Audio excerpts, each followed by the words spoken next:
Rumors had been flying around for a long time, but now it was official.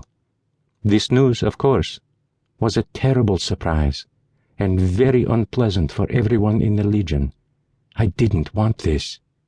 We were all expecting to go back home to Zagreb and be assigned there to Croatian Air Force regiments.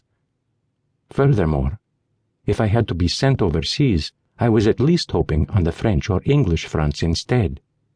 I needed to go west, not east. Unfortunately, it didn't turn out the way I hoped, and we were now forced to go east to the Soviet front. They announced that we all completed the course. They gave us our German pilot insignia and badges, and now we were on our way to the Eastern Front to fight the Soviet Union. And that's how I got caught in this mousetrap. Already, right out of school, I was assigned with the entire Legion to the front to fight against the Soviet Union, and there was nothing I could do about it except wait for my own air crew to fly to the Soviet Union, which I eventually did on my very first flight. There were no other options. On 24 June 1942, one day before flying to the front from Ansbach, and after completing test flights on all 9 Dorniers, the crew list assignments were given to each Dornier. We were very lucky this time, because each crew was allowed to pick their own command when possible, meaning the pilot could pick his air crew, and the air crew could pick their pilots. This was the first time this ever happened in the Legion.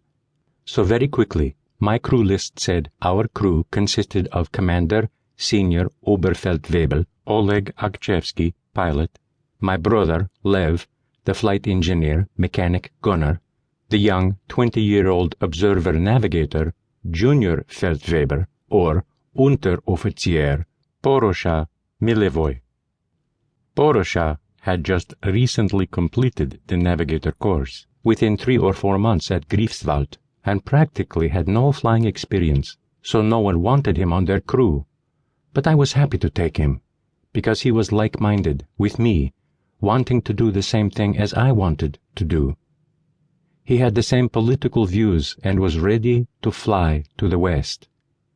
And finally, also on our original crew list, was the young radio telegraph operator we trusted and who was Lev's good friend and ended up in our plan, Josip Zanic.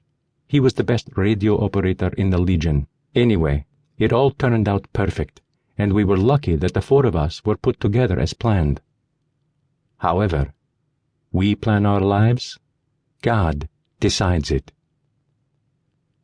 That evening, a formal farewell banquet was held at the Base Officers Club. A special dinner was prepared in honor of the pilots and officers leaving for the front. Both the Germans and the Croatians attended the dinner. Afterwards, we all peacefully went to bed. The next morning, the unfortunate results of this dinner became obvious to us because on the board, where the crew members were listed, changes had been made.